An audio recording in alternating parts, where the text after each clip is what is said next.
Hello दोस्तों, स्वागत है आपका इस वीडियो में।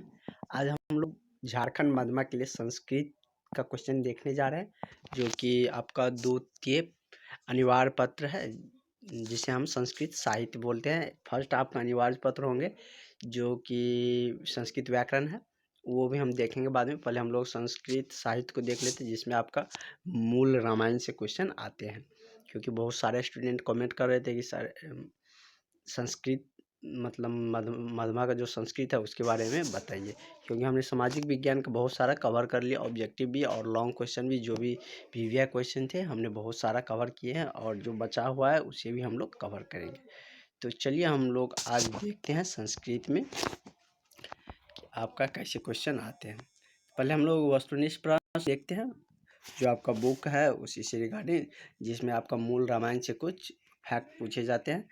तो जैसे कि आपने रामायण अभी तक देखे ही होंगे, टीवी या सीरियल पर, मतलब कहीं ना कहीं देखे ज़रूर होंगे, तो उसी से रिलेटेड जो फैक्ट है वही सारी चीज़ पूछे जाते हैं। तो देख लेते हैं, चलिए।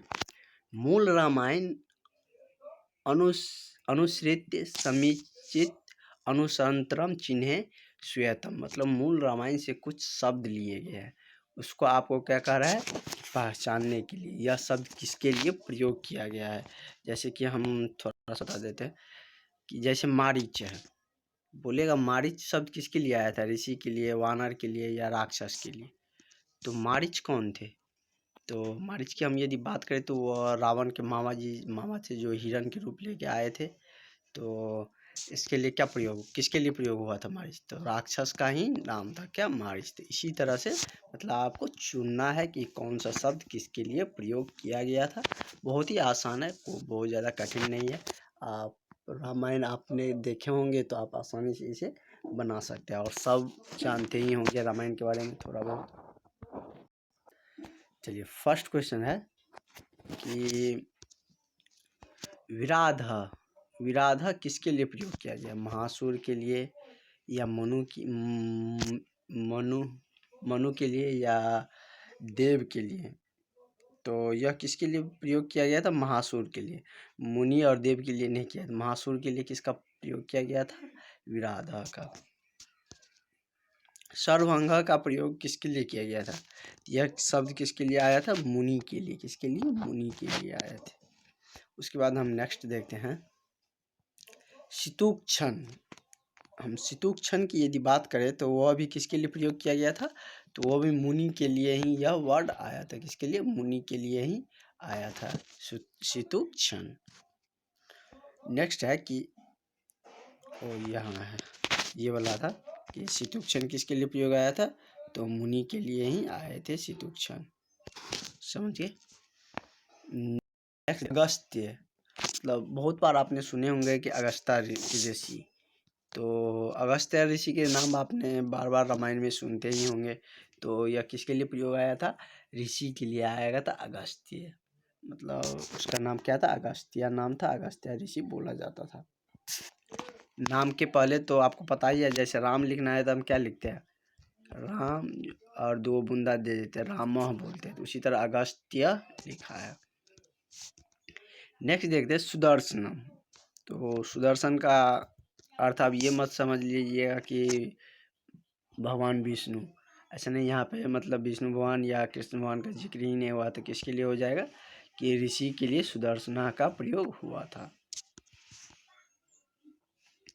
नेक्स्ट क्वेश्चन हम लोग देखते हैं कि मारीच की यदि हम बात करें तो किसके लिए प्रयोग हुआ था, राक्षस के लिए, जो कि रावण का क्या था, मामा श्री थी, जो हिरण के भेष लेके सीता मैया के सामने आए थे, और इसी के चक्कर में क्या हुआ कि सीता का हरण हुआ था।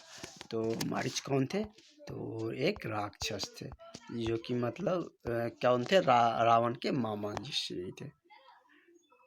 दुंदुभी किसके लिए प्रयोग किया गया था, किसका नाम था दुंदुभी। तो इसकी हम बात करें तो वह किसका नाम था, तो राक्षस को ही दुंदुभी नाम, राक्षस का ही नाम दुंदुभी था। तो ऐसे नाम से भी लग रहा है कि राक्षस का ही नाम होगा।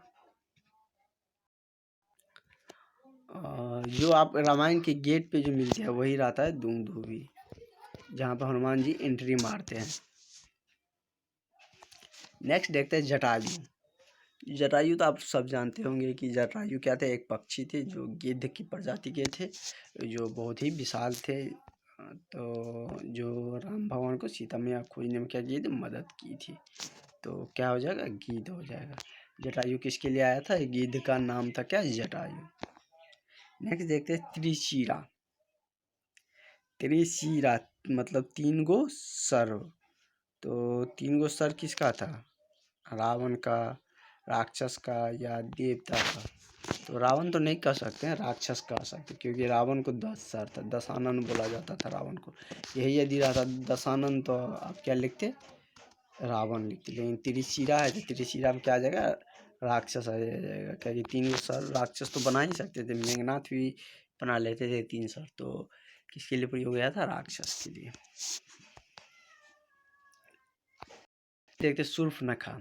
शूर्पणखा के बारे में भी आप जानते ही होंगे, जिसकी वजह से मतलब क्या कि उतना हंगामा हुआ और रावण का वध भी हुआ। वही कारण था, उसी ने क्या किया था कि मतलब झगड़ा लगा दिया था। तो शूर्पणखा भी क्या थी, एक तरह से राक्षसी थी, लेकिन राक्षसी का प्रयोग नहीं हुआ है तो राक्षस हो जाएगा, क्योंकि मुनि की पत्नी तो थी नहीं, देवता भी नहीं थी, तो क्या हो जाएगा, राक्षस ही हो जाएगा। नेक्स्ट है खरदूस। खरदूस के बारे में भी आपने जानते होंगे। जब शूर्पणखा का नाक कट जाता है तो सबसे पहले शूर्पणखा किसके पास जाता है, खरदूस के पास ही जाते हैं कि भैया मेरा नाक कट गया, काट लिया लक्ष्मण ने, तो आप इसको क्या करिए, बंदी बना लीजिए या इसको मार के आइए। तो खरदूस सिंह फर्स्ट बार क्या जाता है कि मतलब भगवान राम के सामने युद्ध करने जाते हैं। तो खरदूस भी क्या हो गए, तो वह भी क्या थे, एक राक्षस ही थे। तो इसका भी करेक्ट आंसर क्या हो जाएंगे, राक्षस ही हो जाएंगे, क्योंकि यह रावण का ही चचेरा भाई था। तो जिसके बारे में आपने देखेंगे, जब रामायण में फर्स्ट युद्ध स्टार्ट होता है तो वह कहाँ से होता है, खरदूस के पास से ही युद्ध स्टार्ट हो जाता है। तो वही सर्वप्रथम आया था इनसे युद्ध करने। तो आई थिंक मतलब इसका हो गए होंगे। इससे जो भी थे क्वेश्चन हमने ऑब्जेक्टिव वाला देख लिया, फिल इन द ब्लैंक्स बचता है। तो फिल इन द ब्लैंक्स के बाद हम लोग लॉन्ग देख लेंगे। तो मतलब इसका बुक का है, उसके बाद हम लोग संस्कृत व्याकरण भी देख लेंगे, जो कि आपका प्रथम अनिवार्य सब्जेक्ट है। और सामाजिक विज्ञान तो हम आपको बता ही रहे हैं, और देखेंगे नेक्स्ट में हम आपके लिए गोधलू लाएंगे हिंदी, जो कि आपका बहुत ही अनिवार्य हो जाता है। उससे भी मतलब आपको 100 नंबर का पूछे जाते हैं। तो हम लोग हिंदी ट्राई करेंगे नेक्स्ट वीडियो में। थैंक यू, आज के लिए इतना ही रहने देते हैं, मिलते हैं नेक्स्ट वीडियो में। आप अंत तक मेरे साथ जुड़े रहिए, आपका रिजल्ट बहुत ही अच्छा आने वाला है। और जो भी फैक्ट होंगे मरवा से हम सारे अपडेट आपको बताते रहेंगे।